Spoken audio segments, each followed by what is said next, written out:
29. 28. 27. 26. 25. 24. 23. 22. 21. 20. 19. 18. 17. 16. 15. 14. 13. 12. 11. 10. 8. 6. 6. What happened to 7? 7. 5. 4. 3. 2. 1. 0.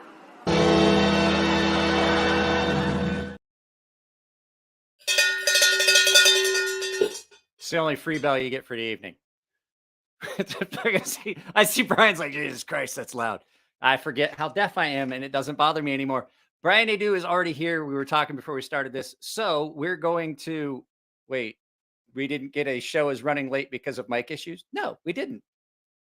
We didn't. We started already. And Brian's here. So say hi to Brian. What's up, everybody? So Brian is actually in his shop right now. I thought he had a green screen. I thought it was like something like a spaceship's green screen in the background, and all of a sudden I was like, "Oh wait, that's a goddamn." Come on, like you know I'm not CNC that machine. advanced. Right? You're lucky that I have a mic working and I'm here on time. I was like, I texted you, and I was like, "Man, I hope he stayed awake."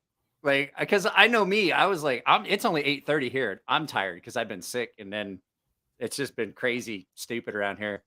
I was gonna tell you before we started.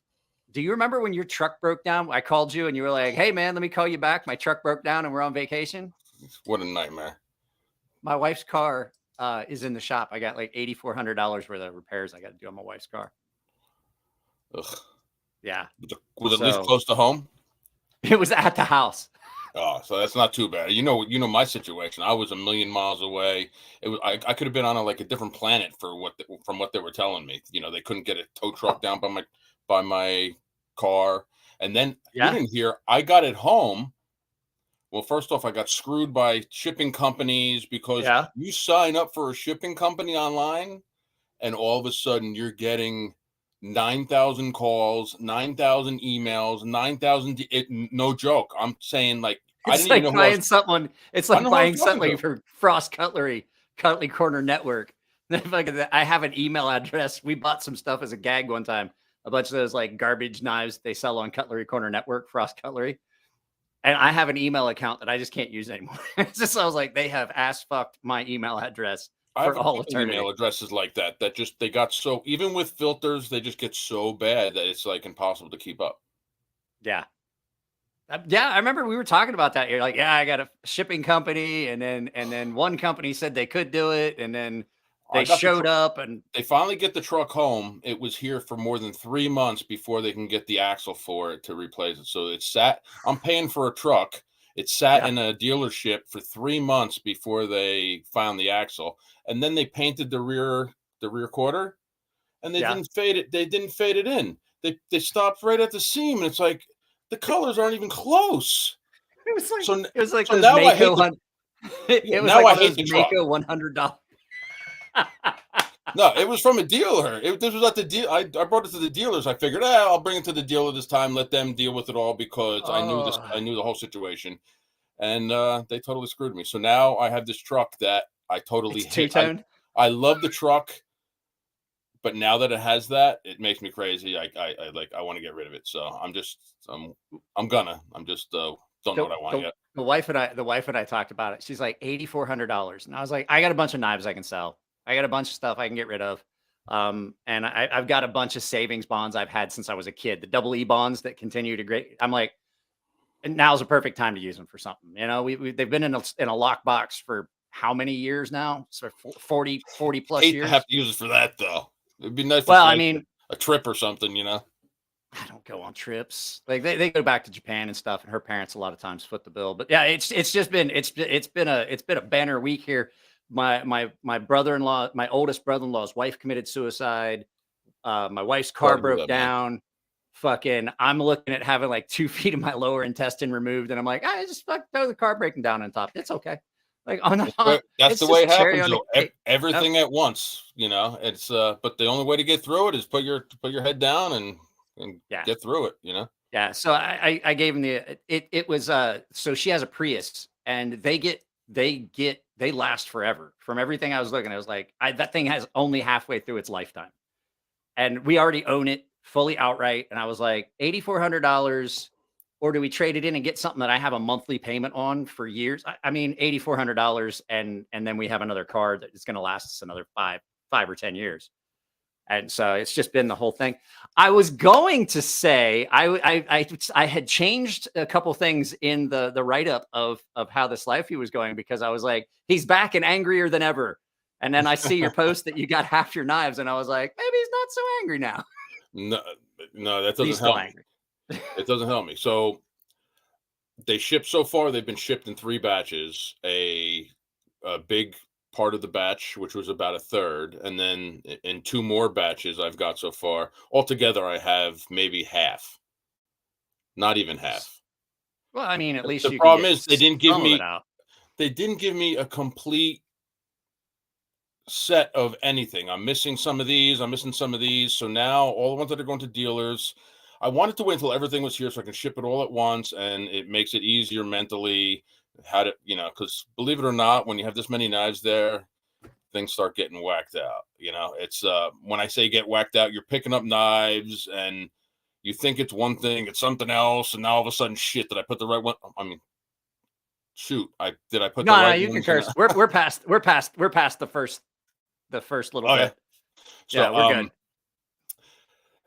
And then all of a sudden you're going through boxes, ripping everything out and looking inside, and it's just like, Yeah. Well, and you so have to. You have to. Like I've been at Chris and Elliot's shop over at Farron Forge when they get a big shipment in, and everything else stops. Like nothing else happens. And even when because I was working in their shop, they're like, okay, no, you're not making a knife today. You're not making a knife. You're gonna go through these knives with us. You pull them out. You make sure it's what it's supposed to be. You make sure the inlays are correct. You just yeah. give But you what make sure. happens is when you start off pretty good, but after a while, you just start looking at knives and you forget what you're even looking for. Yeah. You pick them up. Did I even look at it? Nah, you don't even know. Just for me to go through the amount of knives I have, I figured it out. It was like almost a 40-hour work week to go through, and that's open up each box and look at the knife, make sure it is what it is, and put it back, and not even like inspect it. It was almost a 40-hour week. Yeah. That's crazy.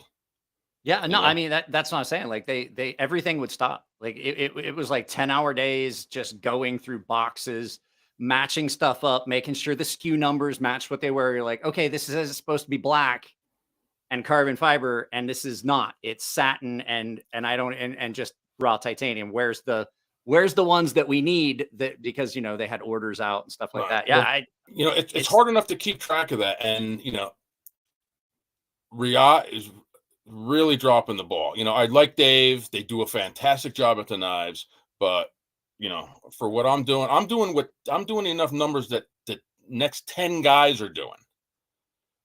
Seriously, that many yeah, pieces, like what 10 guys are doing. You think I'd get a little bit better response than waiting a week to hear something back, And then they ship me boxes, and I start going through them. In the middle of a box, there's like 16 knives that are marked as something else, and I'm like, what the now you like now I have to second guess everything.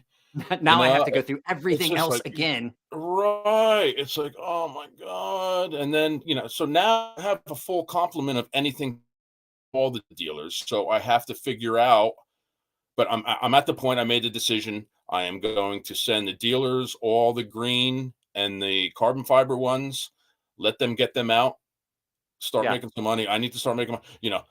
We put down a massive deposit on this run, like a $250,000 deposit just to yeah. get this going, and now it's 4 months later. I'm starting to suck wind now. I have a lot of money to that. And then, because they were so good to me and shipped me them a little bit early, or not even early, late, but some of them to shut me up. Now I have to pay duties on all that shit for it to sit here for another 3 months.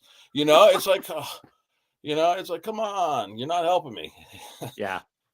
No, that's a lot of people ask me like why I never did an OEM run and all that stuff. And I hear you guys talk about it about like all the pain in the ass that it is, and the shit that goes. I'm like that's why. Like I don't want that in my fucking life right now. It can be It's stressful.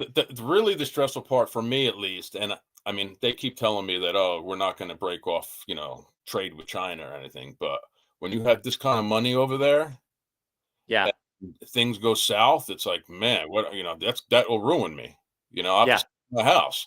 And that sucks. Sell your house. Well, you already want to sell the truck, so that's not that big of a thing. Who are you gonna sell it to? Who wants a 2-tone pickup truck? Let me see here. I'm trying to look at this. Marisol says, I heard that Riyadh's overextended, trying to make everybody happy. Every happy makes nobody. I know what you're saying. It's man. So yeah, it's too bad they were so good at what they did. And even I kind of screwed myself with this, because I told everybody, every maker, I told them how good it was and how great it was, and all I did is screw myself every time. But they just took on way too many people. They, like you said, they're trying to make everybody happy. They're trying to make money off of everybody. They're trying to appease all these. There's a lot of new designers, guys who've never made. There's a ton of them, and there's nothing wrong with that. But all of a sudden, you just in the past, you had to kind of know what you were doing, and you had to design a knife that worked before you can give them a working model or a drawing. But not with China. You can give them a drawing with shit on a piece of toilet paper. I say he can write it on a fucking napkin and make hell, it. I got knives. I got knives made. They could figure out the lock geometry, and they could figure out all the stuff, and you basically get a knife just that looks like what you wanted, but you don't really know how it works inside. So it let anybody do this, and it's they just. Well, that's one of the things, like you and I were talking about that. That's one of the things, like Jim Skelton is real quiet about who he has to do his OEM on anything. He doesn't tell anybody. And I was like, people are like, oh, these makers won't tell anybody where they get their OEM made. And I was like, well, I mean, it's a double-edged sword. Like, some people are like, I want to know who made the knife.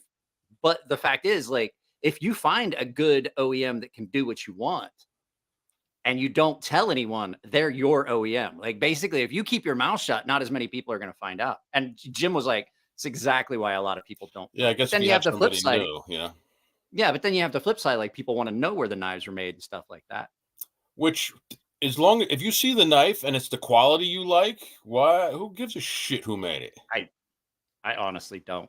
I mean, Riyadh has a good name. People like Riyadh stuff, and I get that. But if somebody else was making the same quality and they didn't tell you it was Riyadh or who it was, I mean, you're not just happy with the quality.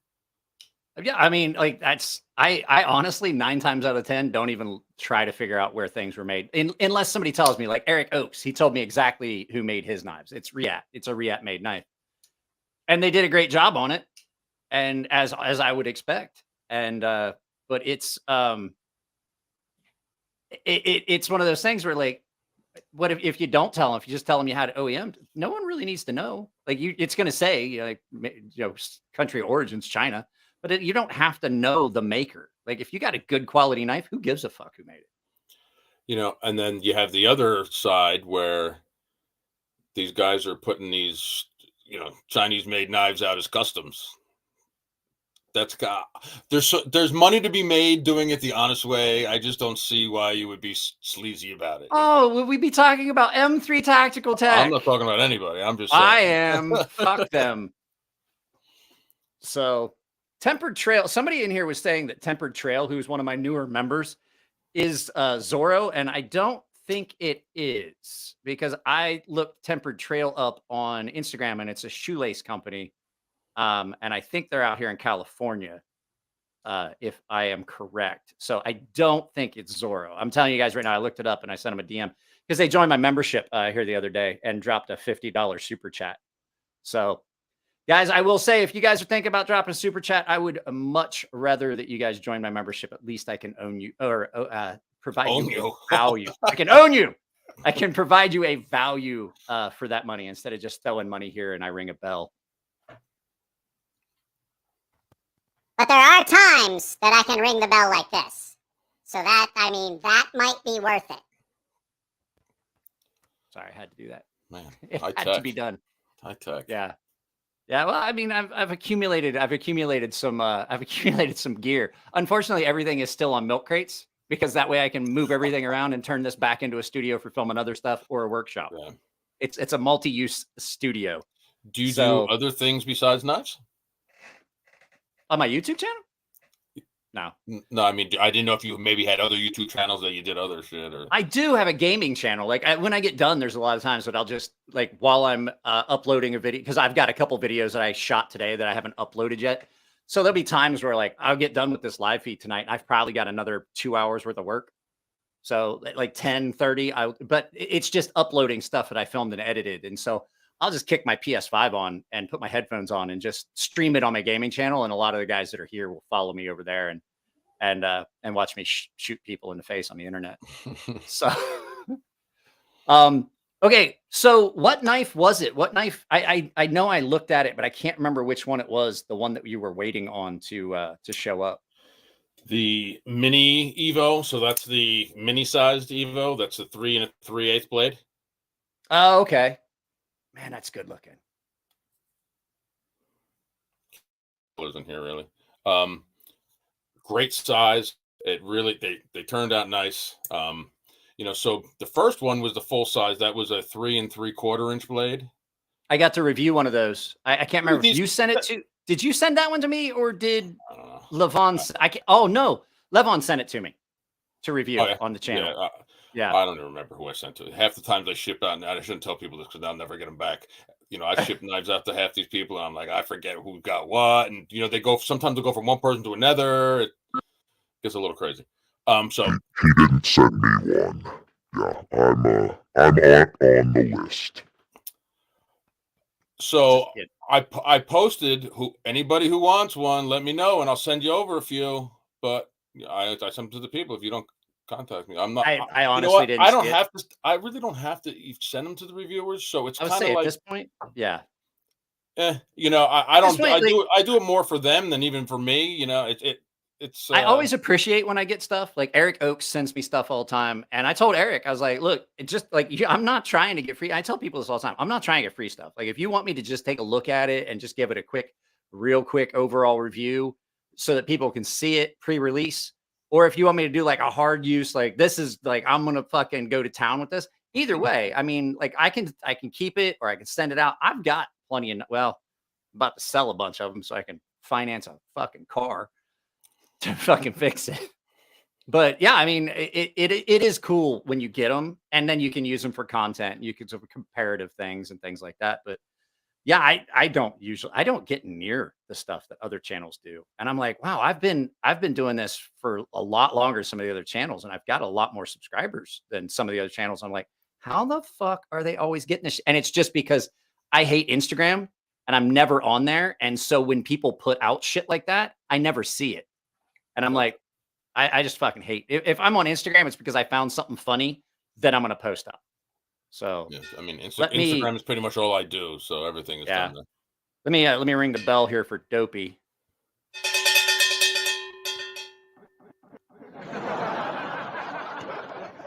It's not what I meant to do. That wasn't the button I wanted to push. I wanted to push this one. So I'm not selling my Norseman. I spent way too long saving to get the Norseman. I've got other stuff I can sell. I've got stuff that I never carry. And that was... The fuck was that? I have neighbors that moved in and they're a lot louder than my old neighbors. And I hear shit and immediately I think there's someone in my house. And then I'm like, I gotta go investigate. So you have cams? So I don't have them hooked up right now. I had them and I moved them around and now they're all sitting in a box because the cord's gotten away. So those ones are they all Tontos or are some of them? No, I did drop points and that like harpoon Tonto shit. I like that. That is a good looking knife. I'm not a big fan of Tontos, but that's a good looking one. They outsold the drop point, at least to the dealers, about 2 to 1. And typically that's what they sell. Yeah. Yeah. Here for the Norseman. Thank you. No, I'm not selling my Norseman. My Norse. I will be homeless in a cart with my Norseman, pushing it around, cutting fucking bags up so I can put them in my cart. Thank you, Tempered Trail. You know what? I'm not a big fan. You and I have talked about. I'm not a big fan of the Tontos, and you aren't a big fan of thumb studs. I hate them. You hate thumb studs. Why do you hate thumb I studs? I don't know. Something about having them on the blade like that. I don't know. I don't like something about it. I don't like. And every time I've like used somebody's knife that has one on it, and obviously it's not a custom knife or something that's crazy, but like a user, it was like cheese and I don't know, a little bit of shit or something all like caked around it. It's nasty. I don't know. I don't like them for some reason. I've never really had I a like problem with smooth them. lines, so to have that Yeah. big thing just there is. I don't. I like them for their functionality. Like I like a thumb stud because it gives me multiple it. deployment methods. Like I love it when a knife has, and I don't have one here.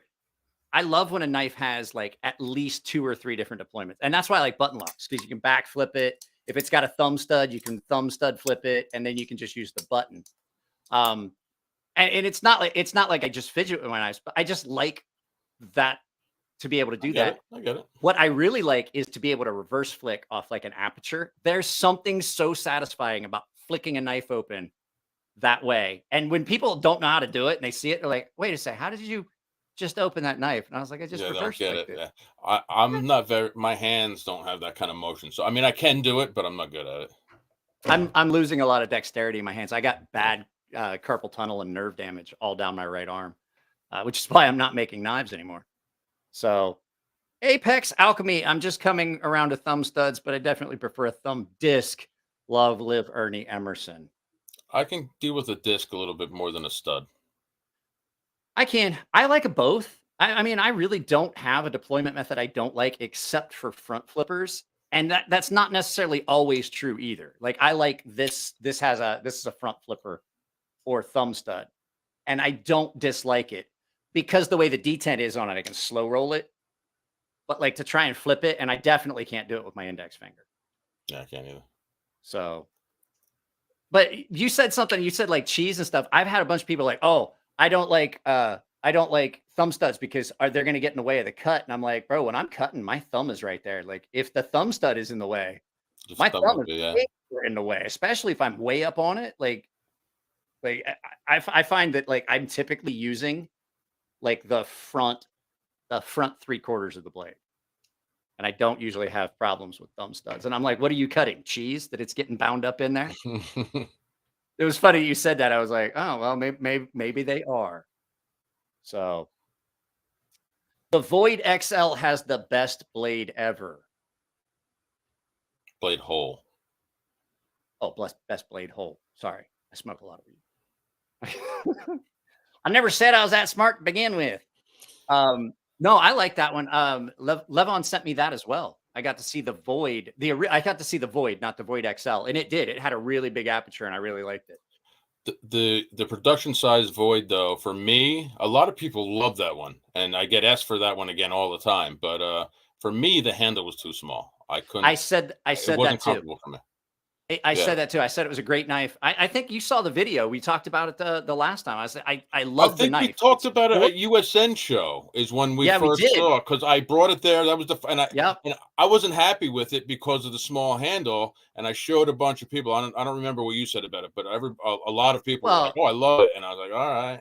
Well, I wear triple XL gloves. Yeah, I have pretty big hands like too. I had So yeah, that's because we were talking about that. And I was like, yeah, it just feels a little small in my hand. Yeah. And you said something about you got to see the Void XL then. And then I never got a chance to get back with you. And it just kind of fell off. I want to see that feels like a different knife. It doesn't even feel like the same knife. Ed said, whatever happened with were you ever talking about this? Carbon plate. The guys that were supposed to give you the carbon fiber.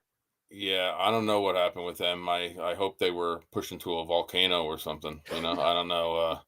They disappeared off the face of the earth. I'm sure they're around somewhere, and someday I'll find Aladdin or whatever that prick's name is at a table somewhere. I'm flipping that fucking I'm flipping that table. I promise you. If a genie ever told me I could have 3 wishes, the first one would be Right. that dude. If I had 3 wishes, the first one would be that dude has fucking taste buds in his butthole. Oh, You know, it's not even that much money, but it's just the point. it's a lot of fucking money. I mean, But really. it just, you could have made a lot more money off me. I did a bunch of runs since then, and I was going to use that material a lot. You know, it didn't make any sense. What was it, like 10,000? Almost 12 that they Almost 12? The run was 24. They had a 50% deposit. So it was almost $12,000. And It's not that much. Jesus and then Christ. in the I'm end, sitting I here told fucking her- trying to figure out how I'm going to come up with $8,000. And you're like, $10,000, not that much. In the big well, scope of not, things, not I to do go to know. not to go to jail for. If that was in the States and I could have drove to his place, I'd be in jail. And you really don't want to go to jail for 12 grand. You know, it's really not No, that not kind of really. money, you know, Not really. but I would, you know, that's That's like, hey man, where are you at? Like, if I wanted to send you a letter, what would I put on the envelope? I'll be right there. so apparently his salesman gets the deposit, and then he gets the other half when it's done. That's how they work it on their end. So his salesman left with the deposit. I said, well, I don't care. I was going to pay you for the whole fucking run. Sorry. I was going to pay you for the whole run anyway. Bro, I drop an F-bomb. I drop F-bombs on here all the time. Don't sweat it. Like, I don't think anything you say is going to be what demonetizes the channel. All right. So, you know, I finish up, make the order. And the guy kept telling me, oh, I'll make it. And it's like he was just blowing smoke on my ass. He wouldn't make it.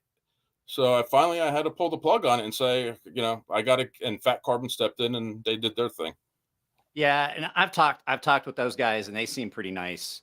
They seem pretty cool. Have you seen the Carbo Quartz stuff, or the? It's not Carbo Quartz. It's something that Sacco over at Recon One is tied in with, and I can't remember what it is. It looks like Carbo Quartz, but it's something different. I haven't seen it. But they have it at the California Custom Show all the time, and I look at it and I'm like, man, that would be so cool on some of those knives that Brian makes. Next time I see it, I'll look it up and I'll send you a link to it. It's really cool looking stuff. They always have it at the Recon One shows. No, it always happens to me when I go to a show, though, to buy materials. When I first go there, I don't have all my cash with me. I'm busy. I'm trying to get set up for the show. I'm running around. I'm talking to people. And all the good materials go before all the good materials go before the show even opens. And it's like, you got to run around. And I just never have a chance to do that. Yeah, that's what I was saying. I can get you in touch with, I've got the info here. I can get you in touch with them so that you don't have to like try and do it at the show, because they ship nationwide. Carbo tie. I think that's what it is. Carbo tie. Yeah, okay, I've seen that. And that looks like the exact material that Carbon Plate was making before he disappeared, and then all of a sudden now with his new company, and they're making that. So I don't know if it's the same people, if they're in cahoots somehow. No, carbo tie, the stuff that you get at the show, the carbo tie stuff, it's stuff that is from here. It's like, because, you know, like Andy over at Nowpack, he's got Rockin' Blocks, and he was doing all the Fordite. He does a lot of different handle materials too. And he sells a lot of that stuff. So if you're getting like the camo carbon, that's all coming from Andy over at Nowpack. So I don't think it's the same group of people.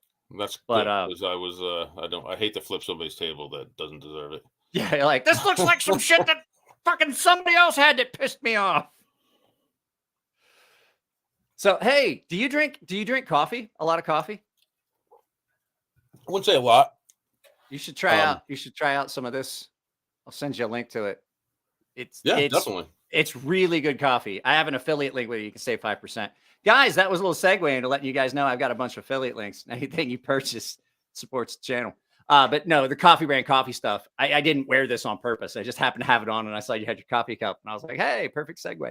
It is really really good stuff. So I wanted to ask you, since you are in your shop, you are still making some knives? Like I saw you did some of the auction pieces, the daggers, the arch nemesis daggers. So I wanted to be done with daggers by this point. I wanted to give them a break for a while and move on to the anniversary typhoon. But because this all my money's tied up in Riot right now, and I'm sucking wind because I can't sell anything yet, I said, let me at least get some of these made and done. And I've been, I made a couple fancy ones, and then I dropped out a couple simpler versions. And It's like you might be tired of making them, but I got to tell you, I guarantee that people aren't tired of seeing them. I can make them and sell them for the rest of my life. I don't want to. Well, I'm going to tell you, I took custody of that one from you at USN, I believe, or was it USN or was it the Vegas Custom Show? No, it was USN. I think it was USN. Yeah, it was USN. So I took right? Yeah, I picked it up for somebody. I brought the cash and I gave it to you, and I picked up the knife, and I was like, yeah, this isn't going anywhere. This isn't going to him real quick. Like, it's going to be with me for a little bit. Like, if I've got to be the one that pays and picks up and makes delivery and everything, I'm going to hold on to this for a while. That thing was I'd like to make gorgeous. One for myself at some point. Even I just New Jersey, you can't even think about carrying that. I can carry a gun, but I can't carry that, Right? Isn't it ridiculous? Just stupid laws. Leo, do not lie to him. I said he can never come back in to the Gilded server. I don't give a fuck if he pays. Polly, I love you, but you're not giving out. I already told him this the other day. Apex Alchemy says, dude, the Nemesis is dope. I'll never be able to shell for one. If Brian ever decides to use Rehat for an arch nemesis, that'd be the last Chinese knife I ever buy. A lot of people ask me to make a production version. It's just such a perfect knife. The symmetry, it all just fits together with my flipper tab. Everything just worked out perfect. Like I said, I can make that until I die. It's kind of one of those things where I can make it forever. I'm not going to make it forever, but it's something that I could, so I can always go back to it. I don't want to ruin that. And not to mention, there's a lot of people that bought them already and spent a lot of money on them. And it's kind of a slap in the face to them too. So. It is. But I mean, the flip side of it too, like I talked with Mattia Brani and Mark Begg about like when they started making the production versions of some of their knives, like the Steelcraft versions of the Bodega and things like that. And they were like, the custom versions, and it's like with Elliot's mid-tex, the custom versions will never die. They're never going to be the same. Like the custom versions will always be better, but it allows people to get a model that they really, really liked if they couldn't shell out like the $600 or $700 for the mid-tech, or like for the Bodega, like a couple grand or something like that. And I've done that with some of my other designs, but what I try to do is change it up though. Typically I'll make a smaller version because I like to make the bigger knives. So I will make a smaller version or change it somehow, so it's not the same. It might be similar, but in obviously a better price range, and it's I don't want to make it the exact same, so I make it not just for comparisons. You don't want to really ever be able to put two knives that are side by side, people side by side. So well, and you can't even like just the simple little fixed blades that I did are different. The production versions are definitely different than the custom versions that I did, which had all kinds of like rock patterning done on them, and they were ground way thinner, and they were S125B, which don't ever make anything. What you see once in a while is a maker who makes one knife. He's made this one knife for 10 years, and then all of a sudden he gets a production version of that knife, and it's they come out better than the knives he makes, and it's like, you probably didn't want to do that. D2 Arca R, whatever his name is. Was there ever a production version of the full size Typhoon? Yeah, I didn't think there was either, but I couldn't remember. So, but I sent you pictures of it. That typhoon that came in that the guy had knocked the tip off of that I had to sharpen here not too long ago. And you're like, oh, I'm so glad I moved away Vaguely, I from that. remember that. Yeah, I was I- like, so glad I moved away from that shit. And I was like, bro, it was always one of my favorites. It was always one of my favorites. And you were talking about the flipper tab on your knives. They're really distinct and they do work really well. They look like they were meant for a dagger. They really do. They look Right. like They work. quillions They on a work dagger. well on the dagger. The dagger people don't seem to complain about them too much. For all my other knives, you get like 50-50. Half the people hate them, and then other Yeah. people don't care. You know, they work well. They work as a guard well. Yeah. But you get a lot of people that just don't like that flipper tab.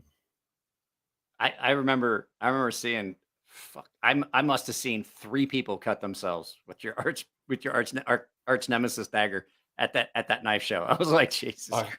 I've been pretty Dude. lucky. You know, in the beginning, you make sure you tell everybody it's double edged. Yeah. It's double edged. But then after a while, you forget. You know, and Yeah, and it was flicking those that open, was like, oh. well, that was a weird show because it was really tight and there was a lot of people in certain areas. And I was like, I was standing there, I was talking to you, and I saw a dude cut himself, and I was like, it's sharp on both sides, dude. And he was closing it. Like he put his thumb on this, and the second he did it, I was like, yeah, it's sharp on both sides. He goes, I fucking know it is. And he just looked at me. He's like, I know. It's so natural just to hit it with your thumb and slide it over. You get used to it. You know, it takes a little bit. You think you won't, like in the beginning, but you get used to it. It's not too bad. Yeah.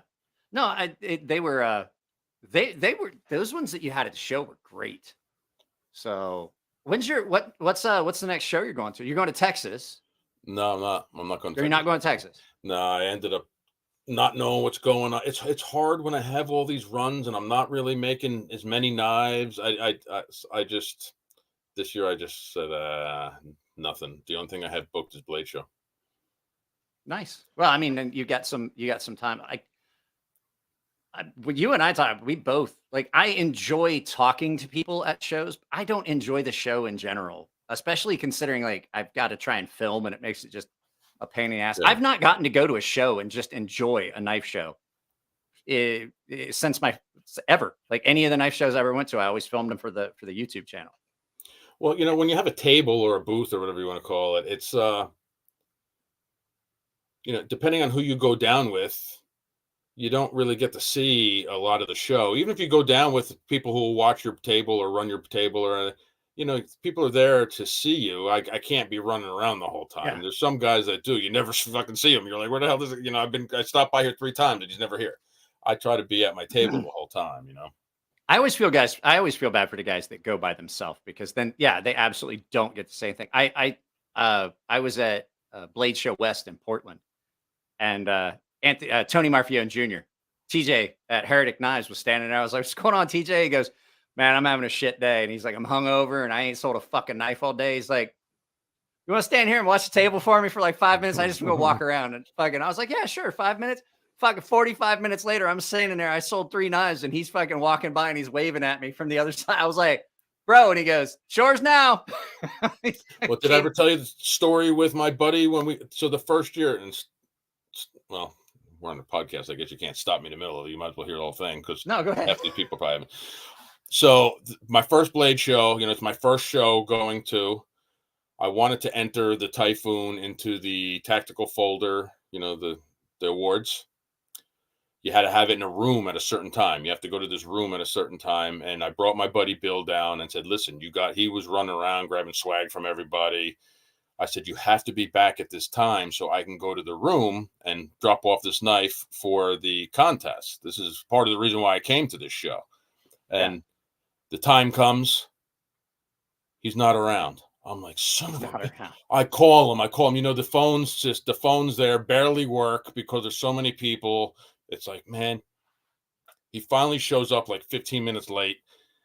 I go running across, you know, in Atlanta's hot as balls. I go running across the place. I get to the room. Everybody's walking out of the room. And I'm like, what happened? They're like, it's over.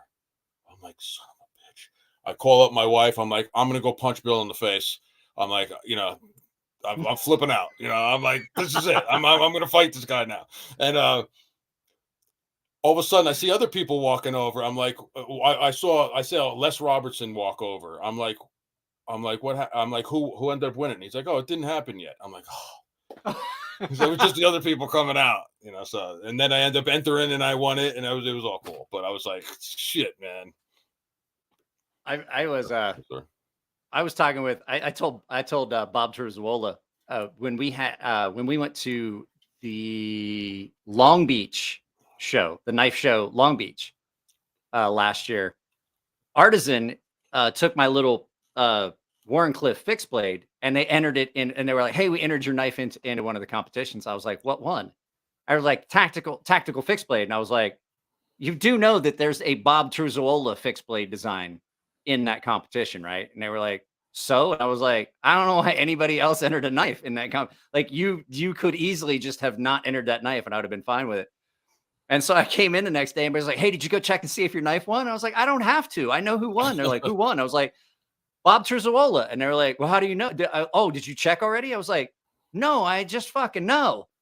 And so I was telling Bob that, and he goes, "Oh, I appreciate that." And I was like, "I note that you say that it's not true. I didn't hear you say, oh, that's not true, that there was no chance. I note you didn't say that. I got the appreciative, like, oh, that's great, Mike. Thanks. I appreciate you saying that." But he didn't say it wasn't true because he knows. It was that fixed blade tactical, almost like a Japanese style dagger that he did with Civivi here a year or so ago. Such a great knife. And I saw it on the shelf, and then I saw my knife and another knife there, and I was like, I don't know why you even bother. Like, that's such a good knife. Every year that I entered something, I said the same thing. I was like, I went to the table and I saw some other guy's knives there. I'm like, oh man, this is here. Shit. Yeah. What are you gonna do? I didn't go in anymore. Mine took my other the Stonefish, that combat tactical. That took second place the first blade show I went to. In this first blade show West I went to, and everybody was pissed because because it was best new fixed blade, it was like best new fixed blade, best new tactical fixed blade, something like that. No, that's my house. Oh, okay. It's snowing like a bastard out there. The plow just went by. Oh, okay. But no, so the knife that won, the knife that took first place, that beat mine, was a SOG Seal Pup. And I was like, wait a second, I had a SOG Seal Pup when I was active duty. Like, it was one of the knives they issued. It was a fixed blade knife they issued. I was like, how the fuck is that a new knife that's been around for 10 years? And everyone was saying the same thing. They were like, how the fuck did they enter that knife and get it as the best new? I was like, so I typically don't enter any of that stuff anymore, but I'm going to try to enter my anniversary Typhoon, and it'd be nice if I can win it 10 years later with the newer version of it. I think. Are you going to do anything really cool with it, like jewels in it, or for the one that I enter? Yeah,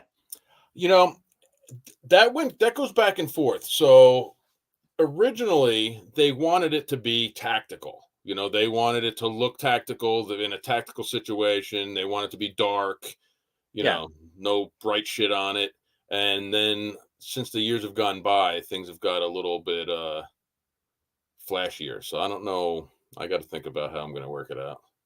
Be cool. You could make some gold screws and set some sapphires in the pivot. Good. Good. Tactical, but not gonna fucking do it. Well, I mean, who says that tactical can't be flashy? Yeah. Again, some of the judges used to want to see tactical, and then it's changed now though, because I guess Blade Show's changed hands once or twice since then. Blade Show, like, the judging on stuff has been weird, and there's people.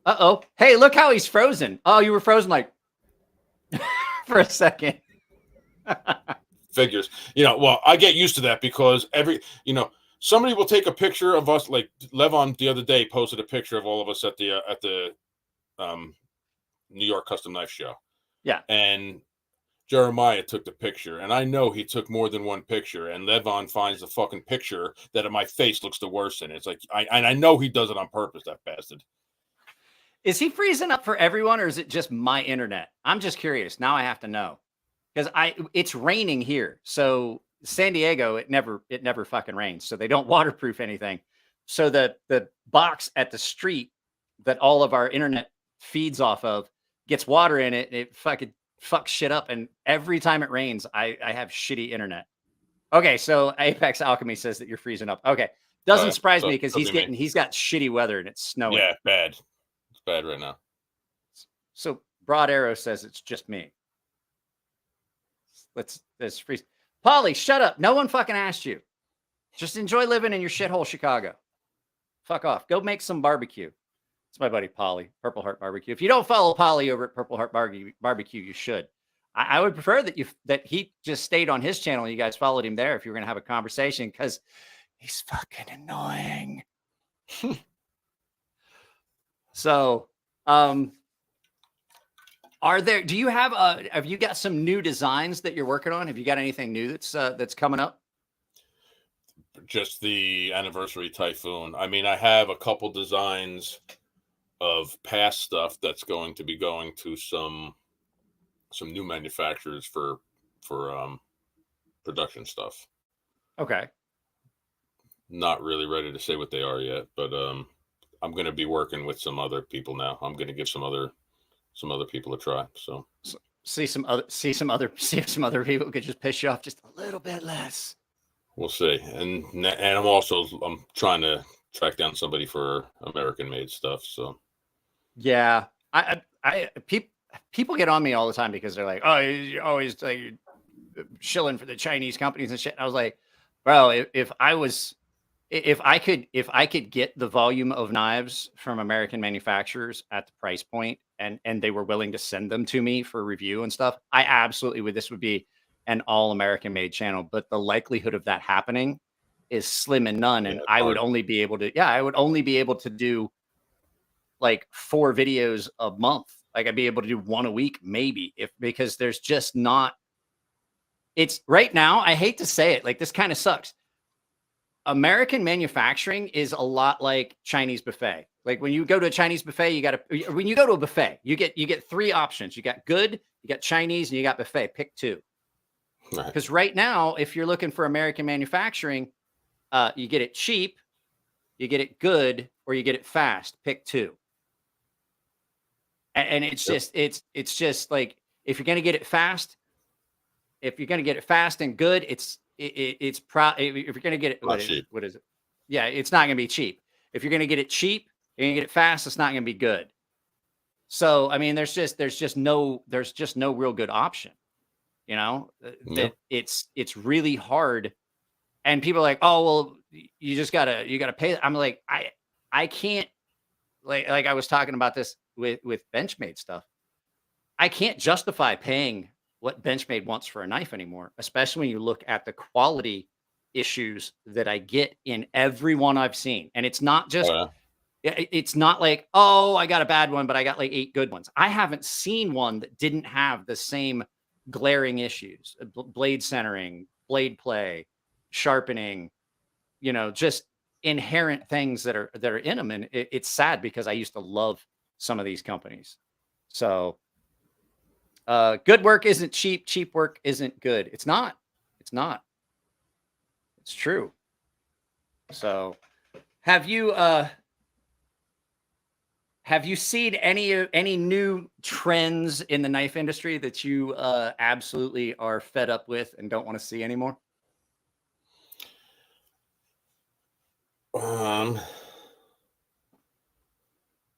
Man, I wish you would give me some of this shit earlier so I can at least put some thought behind it. Come on. Well, that's what makes this fun. That's hard for me to say. I don't see too many other people's work. So it's hard for me, there's nothing out there that really gets to me, I didn't like those big, this isn't a current thing, but for an example, I didn't like the big, heavy, overbuilt 3/8 thick blade stuff. But other than that, I don't really see other people's work too much. I don't really see what's going on. I do my own thing really. And That's a good way to do it. yes and no. I mean, it's a good way if you're, on the top of your game. If you fall behind a little bit and it's not too good.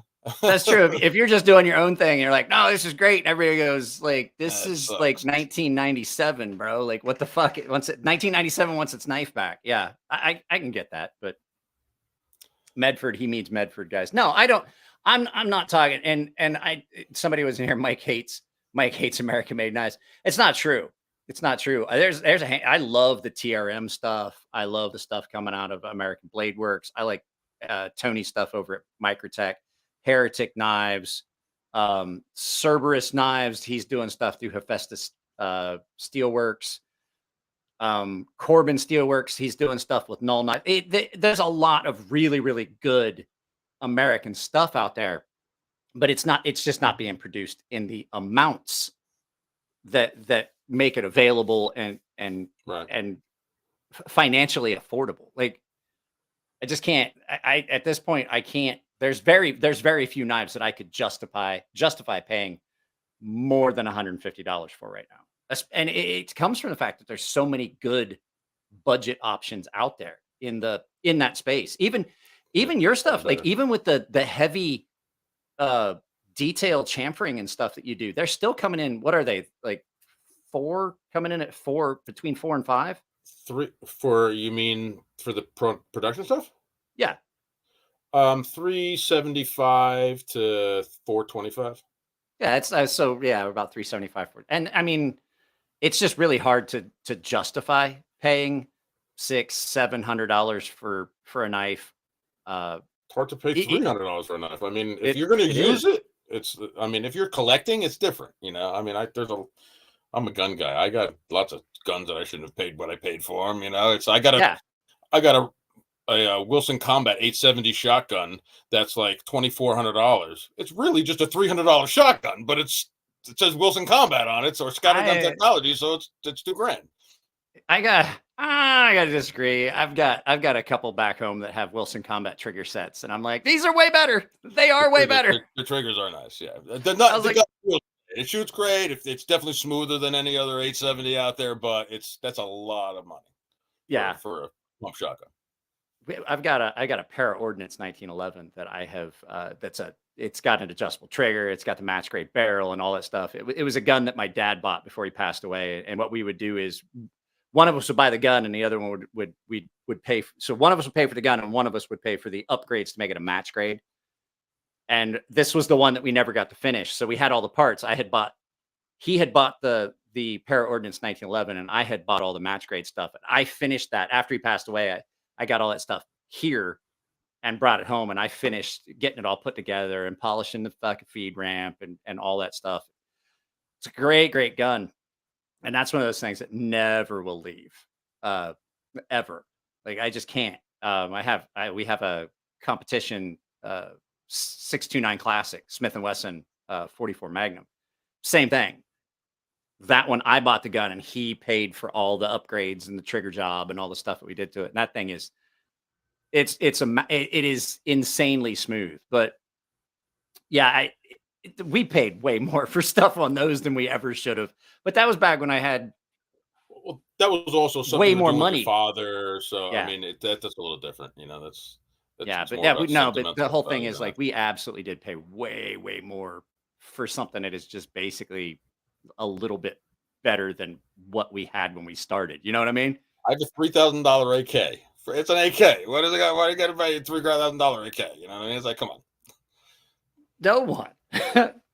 Yeah. Okay. So Polly, my buddy Polly over here at Purple Heart Barbecue, it goes across all these hobbies, like watches. We're all a bunch of idiots. All of us men, we're idiots.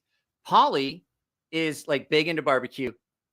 I think he paid, I forget what he paid for this custom made smoker that is just like all angle iron and beams. And like he had to get like these specific wheels for on it so he could get it around. It's like heavy, catering size smoker, right? Holly, how much did you pay? How much did you pay for the smoker? Yeah, I mean it's like Nick Shabazz is like that with his watches now. Like I talk with Nick all the time, and he's like, I'm like, Jesus Christ, watches are stupid expensive, and I just don't get it. And the pins, that's what you should do. You need to start making ink pens on your CNC. Oh, you don't have a lathe, do you? You want a lathe for that, yeah. Yeah. Well, the plan was for me to get out of this. I'm in this tiny little garage, and we were supposed to move a couple years ago, and my wife got sick, my mother-in-law got sick, so we put all the plans off, and now my kids are in high school. 2 of my kids are in high school, so it was kind of like just wait until they get through. So I have 2 more years, and then I hope to go somewhere where I can, put have a nice big pad poured and steel prefab building, and get a bunch of machines in, and have a decent shop where I can actually do some little more volume with what I'm doing. Get some grinders and stuff, so you can get some grinders so you can do some stuff that's outside of what you do on a CNC. EDM, grinders, laser, all sorts of shit. So that's we'll see if I live that long. Yeah, right. I want to get out of the wife and I've talked about, I want out of California so bad, but the fact is, like you said, my daughter if we had done it sooner, it would make more sense. But now my daughter's doing dual enrollment in college. So she's in high school. She's in 10th grade, but she's already doing college she's at a dual enrollment at a college, and she's doing college courses. She's still figure skating, and her coach and everybody's here and all that shit. So it's just been there's no good way for us to just, like, all of her friends are here, coaches are. It would make more sense that if we want to go after she starts college, then we think about like trying to go somewhere that's more affordable and things like that. But right now it's just like, if I have to sell my kid, I can't sell my liver, but I could sell a kidney. So Paulie paid $4,500 for his smoker. That's basically That's a hobby, though. If I told you how much money in kayaks I have, oh my God, my one kayak is like $6,000. It's like, and I got the kayaks to start off where it was something easy and light to get on. These little back lakes that I drag this thing through the woods for miles, and then start putting on all the bells and whistles, and before you know it, the thing is as heavy as a bass boat, and I can't even get it on. I have to launch it from a trailer because I can't even pick it up. Yeah. Have you seen the collapsible ones? Yeah, they're pretty cool. I was like, because I knew you were into kayaks, and I forgot about it until you just said it. I was like, oh, I was going to send that to him. I was going to send you a link to it, but I thought that was pretty cool as well. $6,000 kayak. Why does it cost so much? You got a $4,500 smoker they're building for you. Why does it cost so much? Because it's good. Yeah, it's big and wide, so it's really stable. You can stand up on it. I have, a wireless trolling motor that you can do spot lock on it. I can set through my GPS, like plot paths and have it keep me at that depth or keep me in this path, and heading lock and all sorts of shit. And fish, I have this massive fish finder with side view imaging and all sorts of shit. It's just we had what can I say? I did the majority of my childhood fishing was done from a flat bottomed aluminum boat that just had the bench with the 2 oars. And then my dad bought an actual bass boat, and I was like, this is so much better, and I'm not the one having to fucking be the motor for the boat. He's like, it's good for you, just paddle the boat. I used to do all sorts of shit. I fished like that since I was a kid. It's the reservoir by me was illegal to fish, but we used to have a boat. We used to take a boat on it. We dug a hole the size of a boat in the woods, and we would hide our boat in the hole and then cover it up with plywood and leaves until eventually somebody found it. And like 5 years later, we see like these 2 kids rolling around the lake with it, rolling around the reservoir with it. It was like, somebody else found our boat. We used to have an area out in the woods that I don't know who started it, but it was some of the high school kids apparently. And it was adult nudie magazines out in the woods, and they were all in like a cooler, and they were just like, it was sealed, had a tarp over it, and we stumbled on it, and I was like, Yahtzee. Like, kids today don't spend any time outdoors, are not going to know the joys of stumbling upon an open area in the woods with beer and Playboys all over the place out there. And we're like, Yep. we hit the mother load. We were like, holy, what is this? and we just kept adding to it. And I think it's probably a dead thing now. I don't think anybody would ever do that again. But You it can get just, anything you want on your phone now. yeah, right. Who's going to go out to the woods looking for native nudie magazines? A lot of maybe not in the woods, but I still pass. There's a couple, like on a couple of the highways over. I mean, there's a couple of those dirty stores, and you still see ones that have peep shows in the back and stuff, and you'll still see cars out there every day at lunchtime. I'm like, Christ, man, you gotta go and jerk off in the bathroom with your phone like everybody else does, please. You have not lived your life right if you didn't get food poisoning at lunch at a strip bar. Yeah, during their lunchtime buffet. My friend would always eat at the strip bars. I was always like, I mean, you see the girls eating it, so you say, you try to convince yourself that it can't be bad. Those girls are eating it, but they were also eating cock about 5 minutes before that. So, yeah. Oh, Jesus. This one's not going to be monetized. I'm going to tell you guys right now, this one's not monetized. you can beep that out, can you? No, because it's live. We're actually live. I'm sorry. No, I'm fine. It's cool. I don't give a shit. I don't make any money on live feeds anyway. You don't make any money on live feeds. The only thing you make is like I was saying, if they drop a super chat, like those guys that dropped and donated, that's the only money you make on live feeds. I do these because they're fun. I enjoy. And you'll get that either way, right? Yeah, I get that. Well, I get part of it. YouTube takes part of it, but I mean, I do these for fun, and it keeps me from losing my mind. I treat a lot of the stuff that I do on the YouTube channel like therapy. Plus, it's really cool because then I can interact. Like when I have a guest on, I have been ignoring the chat a little bit, but it's a lot of fun when you have like just the yeah. See, I was not saying.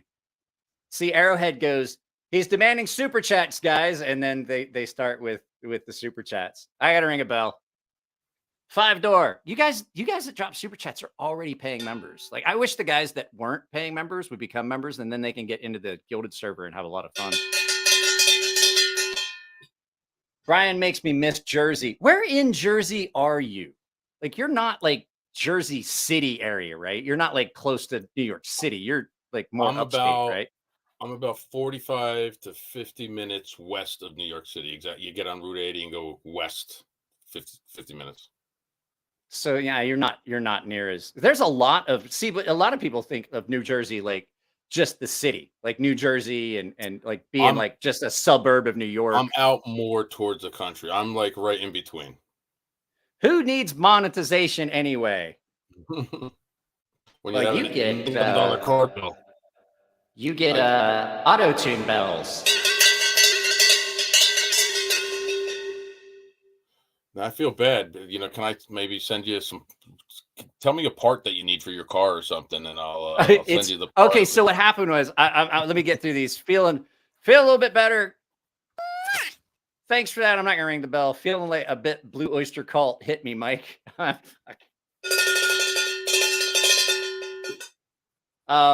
And then Mike made me do this. I don't have like a normal bell. Like other channels have a little bell. I have a fucking actual cowbell. Polly, it fell off it fell off of Polly's girlfriend's necklace the last time he was there. Nice.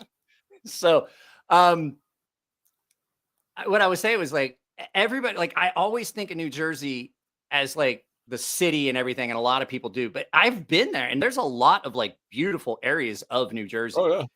Except for Earl. I almost got, they offered me orders when I was in the Navy. They're like, we'll send you to Naval Station, Earl, New Jersey. And I was like, I'd rather not. Fucking, I've been there. I don't want to. You've seen Earl, New Jersey.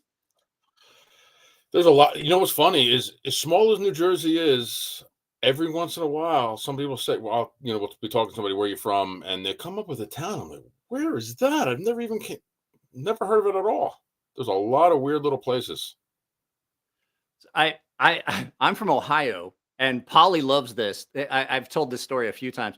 There is a strip bar called the Foxhole, and it is the worst strip bar. And my father and one of my friends told me about it. I was home on leave one time. I was stationed overseas, And I came home and they were telling me, I was like, oh yeah, the church protests the little strip bar. And I'm like, okay, I didn't hear any of the rest of the story except I heard that there was a strip bar not that far from the house. And I'm like, we got to go. And my buddy's like, you don't want to go. And we got there. And I'm not going to lie to you, Brian, I've been to a lot of strip bars. I was a sailor. I've been to strip bars all over the world.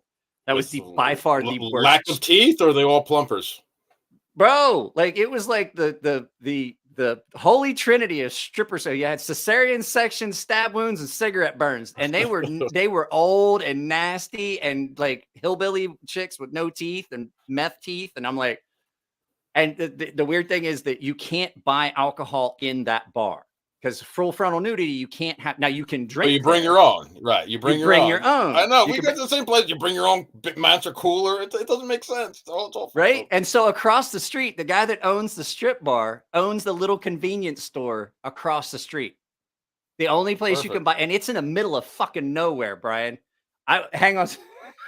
I'll pull up a picture of it. You got to see this place. We haven't talked about this place.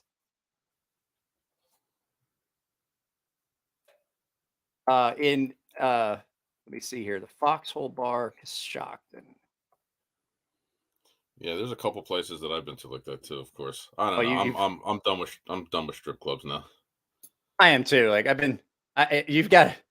this place is literally, Brian. This is an image. If I can get this image to come up, this place is by far, like, these are images of the Foxhole. But they have a website. No. You got to see it. You have to see this.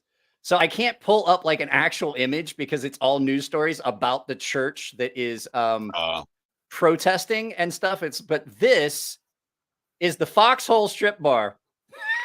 Oh shit. That's pretty rough. Yeah, I don't think I've been to one that rough. And I've eaten at places that rough, but I've never been in a strip club that bad. It is so bad. And we went there and my buddy was like, we bought all this beer and we're sitting there and he goes, are you ready to leave? And I was like, no, I bought beer and I drove all the way up here and you have to pay an entry fee. And I'm like, I paid to get in. And he goes, he's like, we're going to stay. And I was like, yes. And he goes, how much are you going to drink? And I looked up on the stage and I was like, a lot. I'm going to drink a lot.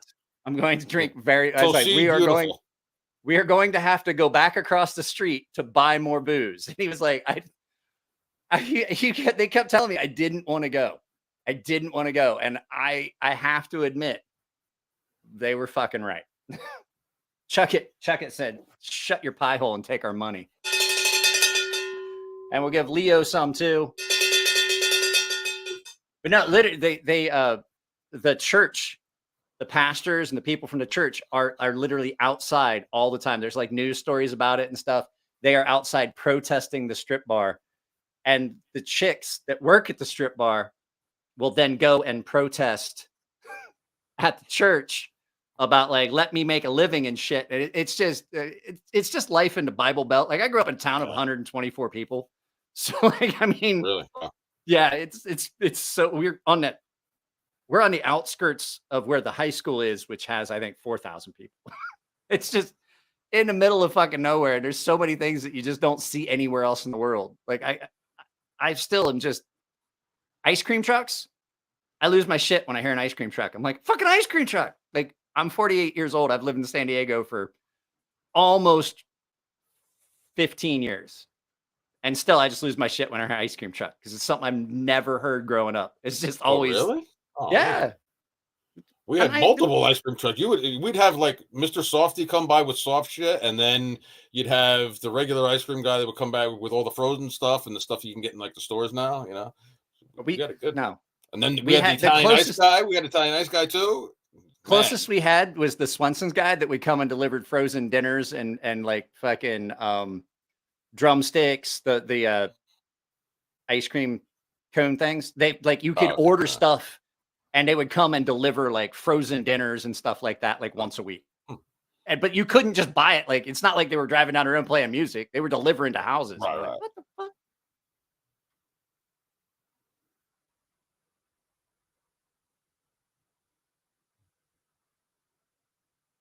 Uh-oh, am I stuck? I think we're back.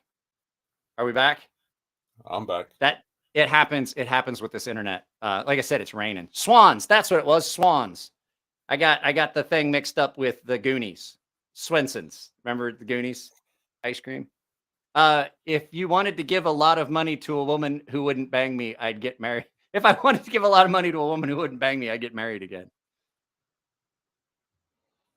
There's some really shady strip clubs here in Ohio, but there's a few really nice ones too. I don't know. I've never been to any good ones in Ohio. But then again, like I said, I'm from a town of 124 people. We didn't even have a stoplight. We had a post office. There were still hitching posts, Brian. We still had hitching posts. Yeah, there was hitching posts in front of the post office and at the school. What town was this? It was fucking 19. I graduated in 1991, joined the Navy. And what's the town? Fresno, Ohio. It's in the middle of fucking nowhere. It's a farm town. It's out in Amish country. So yeah, there's a lot of places. Like, we didn't have indoor plumbing until I was 14 because the house burnt down and my parents didn't have enough insurance. And when they rebuilt the house, they put the plumbing in, but all the pump and everything for the tank for pumping water out of the well and pressurizing it to run it through the house, that all got destroyed. And my parents, it was like almost 10 years before they could afford to put that pump and everything back now. So my dad just put a hand pump on the top of the wellhead in the basement. And that's how you just fucking did everything. You had to pump it? No, you just fucking, we did the old school, like fucking haul the water up, heat it up on the stove and then fill the bathtub up. Yeah, it was fucking, I mean, you gotta do what you gotta do, but I grew up in the 1800s, bro. Like, and everybody's like, oh, why did you leave? I was like, I didn't so much leave. I fucking escaped. I made it out. What's this button do? Same thing this one does. Oh, hell's bells. Well, guys, as much as I hate to do this, I've been real sick lately. And I've got, sitting here is causing an enormous amount of pain in my lower. Ooh. Fuck, garage door scared the dog shit out of me. Like, wife and kid are back. I'm probably going to have to end this as much as I don't want to. I'm probably going to have to end this and then move everything over there because it is becoming very uncomfortable. Where all that issue in my lower gut is, when I sit, it folds it and puts pressure on it. It really hurts. I'm going to have that surgery before too long. Can you guys hear my Volkswagen running? Is it loud? It's that diesel Volkswagen. It's way louder on my end than it is on yours. Stop the car. So, yeah, I mean, I really appreciate hanging out, Brian. I know it's late for you. I'm actually pretty good. I'm surprised. Normally, my eyes are rolling by this point. Yeah, I want on because I always like talking with you, but like I'm actually starting to become uncomfortable, very uncomfortable. And I hate the fact that I'm gonna have to end this. But I've been sitting at the computer editing all day and stuff like that. And I probably should have waited to do the editing till tomorrow because I was sitting. I know better than to sit for too long because it causes a lot of pain. Oh, Cape's here. See, YouTube's not sending notifications. That's one of my biggest things. I keep hitting them up. I'm like, hey, everybody's telling me they're not getting notifications. Like, well, you should tell your subscribers to like check their notification status. And I was like, what makes you think they're gonna get anything I try to tell them if they're not getting notifications? So, but you got anything else? Like, you got anything you wanted to put out? Let everybody know that was going on. Besides, I know you got those knives. How long do you think it's going to be before they actually start seeing those ones that just came in available? I'm going to try to get the green and carbon fiber ones boxed up and out to dealers. I'm hoping to ship them all Monday, Tuesday. They'll have a couple days to get them. So we'll say mid to late week, they should have them. And then I would like to have them be able to drop them early the following week. Okay. So you're talking another week and a half. And where are they? What event are you going to be? Blade HQ? I have a bunch of dealers that got in on this, so I'll be posting. There's a bunch of them. So there's some guys that got a shit ton, and there's other guys that got just a few. So spread it around quite a bit. But these aren't going to be like some of my other in the past. They bought a lot of them. This is a big run, so they're not going to sell out of them in the first 6 seconds. So you don't have to. I mean, well, you might want to, depending on where you go. You're not going to. It's not going to be one of those situations. You're going to be able to get them. It's just. Yeah. Well, and the reason I was going to ask was because if when they get ready to start going out, let me know and I'll post up something with because I've got affiliate links with Knives Ship Free, GP Knives, Blade HQ, and I'll just make a post of the different versions with links to them so that they can go pick them up. Absolutely. And that I just wanted to know because that way they can get in on them. Now there have been a couple times that I posted stuff up and immediately I get angry comments going, "Hey man, you put up a link and that thing says unavailable." And I was like, I absolutely checked. I wouldn't have put a dead link up. They basically just sold out so fast that my link was worthless when I put it up. So that was happening with some a few of the runs. So thankfully, a lot of the dealers said they don't want to sell out in the first 30 seconds or first 15 minutes. They want to have some on the shelf for a little while. So a lot of them, a lot of the bigger guys bought a bunch. My wife's over there shaking my daughter's figure skating socks at me. It's just like they just got back from the ice rink. So let me know. And I mean, when they do become available, just send me send me the info and I'll make sure that I put up the links for the different versions. Did you do any in micarta or is it all carbon fiber? And I have the green the olive micarta, carbon fiber versions, and then there's 2 fat carbon versions, the purple haze and the nebula, which is the red, white, and blue. Oh, I know what I did want to ask you. We will stay here for a couple minutes. I had something I want to ask you because this is I have been kind of vilified and demonized for having said this. There's a lot of people that really love Timascus, like full dress Timascus. I don't. How do you feel about that? Is that something like I find it gaudy? Like when it first started, I was like, that's cool. But now it's just so much like I'm kind of over that. Like a splash of it is cool. How do you think about that? It's definitely loud, no doubt. I don't do too much of that stuff, and I tried to keep that stuff limited from when I first started this. I knew that there's only so many materials you can get. There's so many fancy things you can get. Timascus seems to be one of those things that you're going to be able to get for a while, and it's the high end of the materials, So I didn't overdo it. I tend to do when I do Timascus. Sometimes I'll do just inlays. I typically don't do clips and the other little parts in it, mostly because like clips, I got to start off with thick material. It's hard to find, and it's expensive.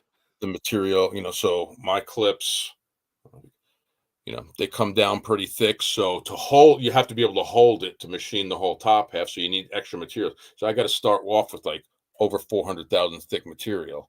You don't see that too often. Well, and when you do, it's expensive. And you're like that's the thing. Like when you're machining a clip, you're like, I'm throwing away 3/4 of the material. And these clips are such a pain in the ass to make. Not that they're a pain in the ass to make. They're a lot of work for what they are because they're so thin and all contoured. They're not easy to make. So already they're expensive. So now if I was going to charge $100 for that clip, I'd be losing money. To tell you the truth. Yeah, no doubt. Now you make a Timascus, it's like it's a little crazy. What I typically do is do the frames Timascus, but I'm not one of those people that the frame, the clip, the backspace, or all this stuff. I can't. When I do Timascus, I typically go bright with all the other little components, like just satin finish on the rest of the stuff to kind of try to break it up, and not just be overwhelming of different patterns and colors everywhere. What about zirconium? Because I know zirconium is a pain to work with because you got so many things you have to worry about. It's because it's soft. It's not a very hard material. It's gummy. It's flammable. It's funny that you say that because I've done quite a bit of Timascus. Zirconium. I've never really had a problem with it until just maybe 2 months ago. I was machining up a dagger, and I was doing I keep saying time asking. I was doing Zerk, and I guess I had too many chips of titanium and Zerk in my machine. So I'm at And all of a far. sudden, that shit started blowing up, and it was just like flaming. And I was like, it looked like a jet engine was behind, like You can't behind even the look mill. at it. It's so hot. You're like, I can't. I don't even look at it. Like, And I have see. coolant flooding down, and it doesn't even care. It's just burning anyway. I was like, I got a little scared. It's under my living room, So it's like if things go bad, it's gonna be I really live bad. here. I'm about to burn the house down. Yeah, so that was the only time I ever had that scare. But yeah, it's a little bit. Sometimes it can be tough to work with, but I love the finish when it's done. When it's heat colored, the coating on that is just like so hard. You don't have to worry about scratches, but it's heavy and slippery, and it's heavy and it like if you don't have like a washer for a screw, like it galls up way worse than titanium does. It's really bad, and it's like you just can't get the knife apart. Hey, Michelle, I sent you a DM on Instagram. That's my buddy Nathan's old lady. So what's this? What were you talking about? Materials. Yeah. Okay, yeah. Somebody asked what's your favorite material to work with and your least favorite? I hadn't seen any real good questions that had popped up, really. I don't like working with the Damacor. I've had nothing but bad luck with it. Really? I love the material. I love the way it looks. When it does come out right, it's fantastic. But I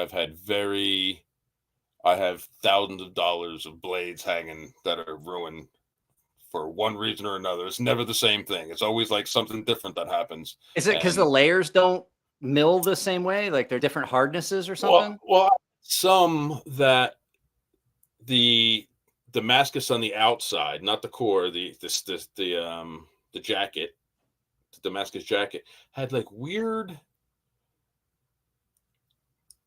stuff in it, like artifacts in it. It wasn't very defined pattern. Like it should have been a defined pattern, but it almost like the powder that they use. I'm not really sure the process, but I think it's like they lay down powder and patterns or something. And you saw like streaks in it, and it was a shit ton of money. It's not cheap. I went to them and said, I bought all this material. It's supposed to be premium material. I paid premium price. I have hours and hours of machining and hand finishing. And the last thing you do is when you're going to see that and you etch it and it comes out like shit. It's like, man, Okay, and that's so just. You're not the only person I heard say that. That's what kind of that's why I was asking if It's it was too bad because other than that, it's fantastic material. Okay, so what's your favorite material to work with? I'm trying to answer Bubbles' question. Yeah.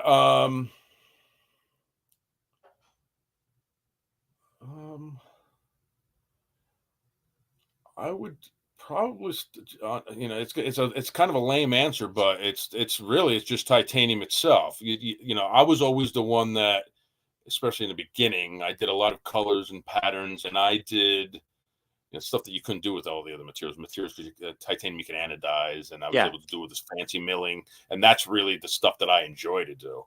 It's just you can't make money doing that. It takes too much time, and people don't get they'll pay $1,000 extra for Damascus, but they won't pay $1,000 extra for 3 days worth of machining and pulling my hair out and re-anodizing things 16 times, Yeah. So it's while I like to do that stuff, and every once in a while I'll do something just to show off a little bit, it doesn't make money, unfortunately. But I love doing that stuff. Tempered Trail. I'll stick around for a little bit. People are asking questions now. Tempered Trail said, "What was your first knife?" My first knife ever was from my grandfather. It was one. It had bolsters on either side, like brass bolsters on either side, with a stag handle in the middle, and it was like I don't know if it was a Boy Scout knife, but it had the big spoon in it and the fork in it and all that shit. It was a hobo. Yeah, it was a hobo camp set. I've got one. The case. Yeah, that was pretty. I don't know what happened. The knife and the fork and the spoon, and it all comes apart. You got an entire cutlery set. My next one was a Swiss Army knife. And I remember I was a kid and I broke that off. I stabbed it into the tree and I broke it sideways and I broke the like 3/8 of the tip off of one of the blades. And the last, well, no, what am I saying? The last knife. The other one I remember from my childhood, we used to be able to buy daggers, or knives in the mall by me, even as a kid. And I went and bought this dagger, like it was like a boot dagger that like clipped, that went into a plastic sheath that like locked in. It was pretty cool. I brought that home. My mom took that right away. I know the one you're talking about. It was like a dive knife, and it had the button, right, and you pulled it out, and it had the holes in the hand. Holes in the handle, right. Every teenager our age had one of those. Badass. That's it was. You know, when I designed my dagger, I still had that in my mind, just from as a kid. You know what I mean? Yep. I have I've had all these really expensive knives. I have a Gil Hibben double dragon, or it's the one that's split in the middle, the double dragon dagger. With the split in the middle, and it's got the fucking wire, or the wire wrapped handle, twisted handle. Man. Yeah, I got one of those, and I was like, I bought that for myself. My alter ego PDM, Poor Decision Mike, bought it with knife center points because I forgot I had them, and one day he popped into my head and he goes, "Hey man, you got all them points on knife center. You should get yourself something for your birthday." And I was like, "You're right, I should. Actually, you should get it for me, and I can do a video about it." So. Yeah. I mean, I always was into knives. Like I always liked knives, but up until I met my buddy Bill and became a maker, I didn't even know there was custom knives. Yeah. Hang a second. You know what? I just realized it's right here. It's right over here. I thought I had put it back. I thought it had went away. This one. Yep. Yeah, remember those when they first came out, and it had and then there was the one that was just the really slim dagger with the wire wrapped handle. He had a whole series of these. Yeah, I don't remember the slim one. I do. I wanted them all. To see it. But yeah, no, it's funny. Like people are like, "Oh, how did you get into knives?" And I was like, I can't think of a time like maybe kids today aren't into knives, but I can't ever, growing up the way I did, I can't ever remember a time when I was not just like really into knives. Yeah. Like seeing stuff in a movie and you're like, I want that. I want that knife. I want that specific knife. So let me see here. What was your first knife community knife? What was your first knife that you made? The first design? I was doing fixed blades in the beginning. Folders were a little bit, I was like, man, I can't even imagine what it takes to make a folder at the time. So I started off making fixed blades. They were mostly Tantos, and sold a bunch of them. I would go to the local knife shows and sell them to some, actually just hand them off to dealers because they knew I was coming. I might have. Ooh. Jesus. Let me see. I might have something here.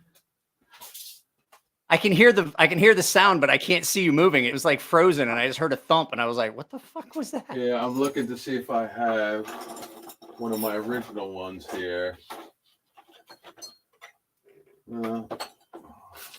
They were similar to this, but just Tantos. Most of them. Oh, were okay. Tantos when I first started off. And then I made those talons, those little tiny fixed blades that went into the machine sheaths. Yeah. I did well with those. That was kind of, I did pretty good with those. And then once I got into folders, it just got crazy. What was the first folder? I can't remember. Was it the first folder? Was the Viper? That's that right? Hideous one. Yeah, I wouldn't say hideous, but I mean, it was not as aesthetically pleasing as some of your other models, but it wasn't hideous. No, it was hideous. I admit it. No big deal. Oh, well, I mean, it was more about function than it was like, I didn't really know. I was working out the mechanism part, and that's where I came up with the whole detent thing. That was my first, that was my first go at designing a folder, and that's when I was dealing with the drilling the hole and pushing a ball in and where I wanted that, and it didn't fit in location where I really wanted it. So that's when I decided I machined a ball into a piece, and then I said, well, what about just chamfering, and then it kept evolving to where it is now. I absolutely, Brian. I gotta tell you, like Elliot and I talked about it. He got one of your knives in hand. I forget. So we were at Elliot Williamson's shop, Fair and Forge, and someone came in and they had one of your knives, and I don't remember which one it was. That was the first time Elliot had gotten to see that detent, and he was like, "Okay, I dig this. I might have to talk to Brian and figure out." Like he's like, "It's not a ball. It's a." It has some advantages and disadvantages. Disadvantages, it's expensive to manufacture compared to, because you got to machine all the material away instead of just, you can make your insert smaller, so it's not as bad.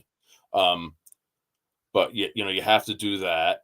You have to harden the whole piece and make sure, that is pretty damn hard because that's the wiping part.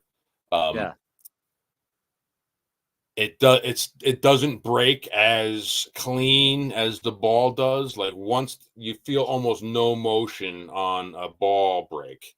Yeah. Where mine fucking ball breakers. I got it. I could set it up different ways. I can set it up where it sits pretty deep and it will last a long time. You're never, that we're going to last your lifetime of rubbing without, and always compensate for wear. But when you feel that, you can make it turtle head a little bit. If you can start to pull that blade out before it pops. Some people don't like that. Some people, it doesn't bother. The people that bother, that it bothers, if you sit there and you go, and try to make it do it, you go, oh, what's wrong with this thing? You don't like it. But if you just go, if you pick up the knife and flip it like a normal person, you're not even going to notice it. You can. There's most knives have a little bit of like people call it detent lash. I call it detent play. Most knives have it unless they've got like a really specific type of detent ball. Like Grimsmo gets away with flat face detent that like you have to break. It doesn't have that rounded edge. It's just square. It's just a cylinder, and so you have to break that hard edge, and you don't have any of that. Chris and Elliot did it with the rolling detent because you could adjust it and have it drop in real far, but still have it roll because it was a rolling set screw. I refuse to call it a Hoback rowing detent because he didn't fucking invent a fucking thing. He took a fucking already existing piece of equipment and tried to say, well, I put it in a knife first, so now you're going to call it a Hoback rowing detent. No, it's a rolling. It's called a rolling adjustable set screw. Is what it was. It was an off the shelf piece of equipment, and Chris and Elliot found that, and those are great. Unfortunately, all the ones you can buy are pretty much too long. They need to be shorter. If they were shorter, you can be a little bit better. I forget. Chris and Elliot had theirs made somewhere, and they put them in from the top, so it goes all the way through the. So instead of just being in the lock bar insert, it's threaded through. The whole top of their that whole end of their knife is the lock bar insert, and it just screws all the way through. That's what it was. But even that, you're talking even if you have a thick handle or a thick lock bar, you're talking 1/8 of an inch. That's not much. I forget where they said they found the ones that fit what they were doing, and they screwed right in the way they wanted them, and it allowed you to get that detent ball really deep, so that there was no real play, and then it would still just roll over. And it gave you a really smooth action. And even if they don't roll, they still are really smooth. I contemplated going back to a standard ball style with some of my stuff, but I'm kind of known for this now, and it doesn't make sense, It has a unique feel. It definitely has a really unique but some people don't like it, So if you like it, if you like it, great. If not, so the first knife that I really have out there with another company is Iconic. I don't know if you've heard of them yet. You might have seen that I'm doing. I did a production knife with them. It's under their name. They're manufacturing them. I'm just a designer. Chavez is also No. with them. Brian Brown. Oh, you haven't seen him? This is But I'm not gonna lie to you, I don't follow a lot in the knife industry yeah. because by the time I get done filming and editing and looking at knives all I day, get it. the I last get thing it. I want Yeah. to look at is anything knife related. Trust Show me, it I get again. it. Here's just an example of one. This is an olive one. Just $85, 85 to 89 bucks. Cheap stuff. D2 liner lock style. I like that though. This is a ball D10. So I want to get some of my knives down in some better price ranging, even with some of my production stuff. Compromises have to be made. Yeah. So I'm gonna have to get knives down sub $200. You have to go to. You don't have to, but most likely I'm gonna have to go to liner style ball D10 instead of a machine D10. Less I chamfers, I less. can't less chamfers. I can't do like the split construction where it's half of the backspacer on either frame. Because they got to machine all that material away. You're throwing away all that material, all the machining time. That kind of stuff you can't do. So you start to lose some of your identity when you do that. But at the same time, I think the guys that are going to be getting in these lower tier stuff are newer guys that probably don't know what the hell I'm doing here anyway. Yeah. Well, I mean, it's that 80 to $100 market is a huge market, and that's like everybody's like, okay, you do whatever you want, but you got to have a couple knives in that $100 range. That's where you're gonna make. That's where you're gonna make money. Where I'm scared is, and this is why I did it with them and not through myself getting stuff down like this is, I deal with morons with $350 knives that take them apart the second they get them and jack them up. I can't imagine what's going to happen when I'm dealing with the guys who are buying $80 knives. Here's the thing. You don't have to worry about it because an $80 knife, you don't fucking do the same goddamn warranty that you do on a $300 knife. No. You're like, hey man, if you buy this and you take it apart and you fuck it up, you're on your fucking own. Here's the website where you can get another one. Yeah, maybe, but it's I always try to help people if I can.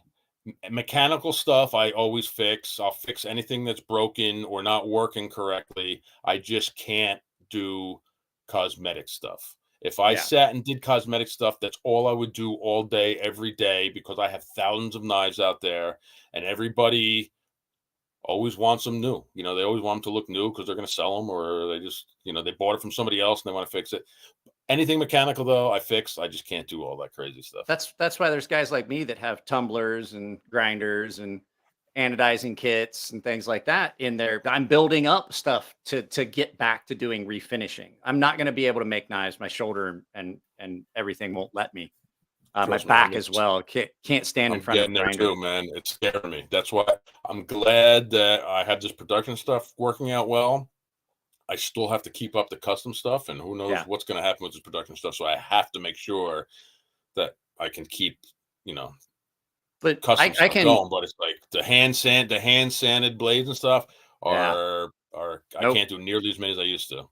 Standing and that's another reason why I don't want to do these daggers, because these daggers are ridiculous to hand sand. They are. I've seen the work that you put on them. Well, it's just really having a nice small, hollow it's to ridiculous. the thin tip. It's just like you don't want to wash out the tip, so it's just the nightmares. Marisol asked if you own any knives from other makers. I do. I have a few Adam Purvis stuff, mostly that I got from the podcast. From the podcast stuff. I don't really, I'm starting to get a collection of knives now, but I really didn't. Most of them are given to me. I don't buy them. Yeah. I've always had a big collection of knives, and I feel guilty that I don't have any of your knives, but I get so many of them in for sharpening and stuff like that. By the time I get, I'm like, oh man, I wish I had one of the. I wish I had one of Brian's knives. One of them comes in for sharpening, and I'm like, and then it'll be here for a couple weeks, and I'm like, oh, it kind of gets it out of your system. So I'll use the shit out of it, sharpen it, and send it back. Hey, we can do that. That's fine. I'll cut these bags of rock open, and then I'll just sharpen it back up and send it back. Right? I'll send you over some. That's cool. I appreciate it. But no, it's it's always fun to have you on the channel. I am gonna have to end this. I'm really becoming uncomfortable. I've got to get into a man. position where I can stretch that out. And it I causes get muscle it. spasms and spasms in the. I've just got to have the surgery. We've reached a point where I'm just gonna have to have like 2 feet of my Yeah, lower intestine cut out. Like, I mean, it's always hard to make that decision. You kind of wait until like you said, like you have to do it. When your life is miserable more than it's good, you're like, yeah. all right, Well, I mean, this is the 4th time. Well, this bout of it, I've been in the hospital twice since Tuesday last week. And now I'm like, this is the 4th time I've been in the hospital in the last year. And one time I was in there for like a week. And they were like, yeah, it's a good thing you came in because you had a perforated intestine. If you had waited much longer, you might not have made it. Like you would have been septic. That's bad news, man. So yeah, I've just got to really, I have to like, I still have to keep up the content and stuff. But I mean, the fact that I work here and people are like, oh, well, like you're always complaining about the money stuff. Why don't you go get it? I can't work like this. I can't stay bent down. And there's just like right now, there's just stuff I can't do. You shouldn't So have done all that butt play when you were younger. Right? Right? All that time. Everybody's like, and now everybody's starting, well, he was in the Navy. I'm like, dickheads.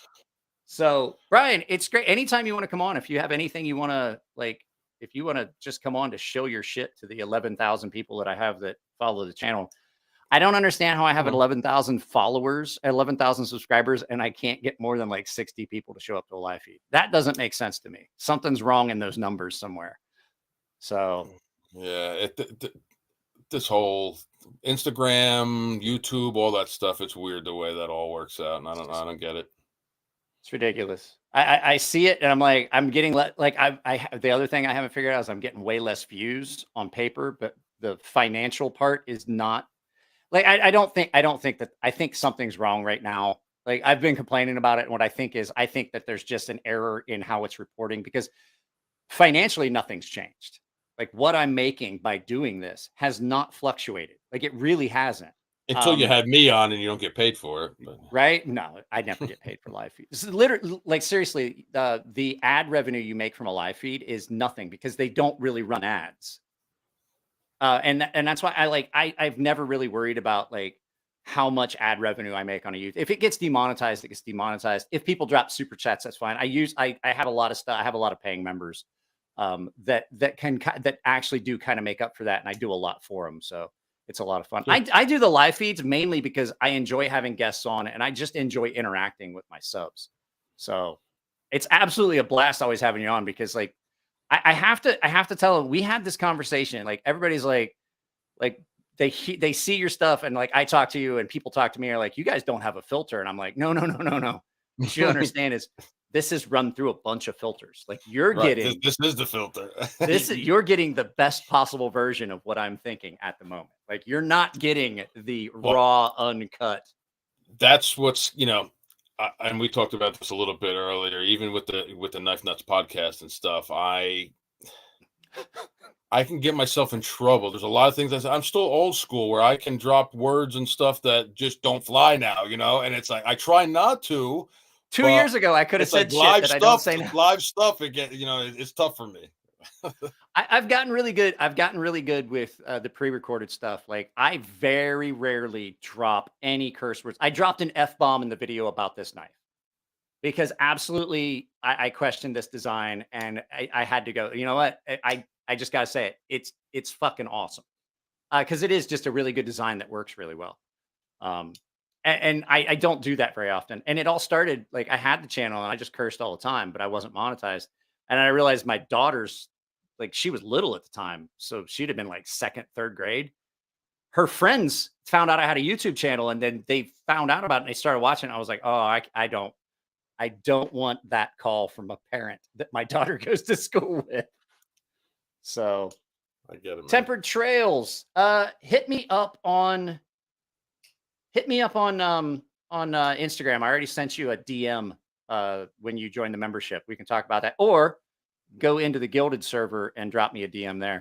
So yeah, whenever you have anything that drops or anything like that, just let me know and we can just we can come on. Even if you just want to drop in on like a Wednesday for like 20 minutes and talk about it, we can do that anytime. So for sure.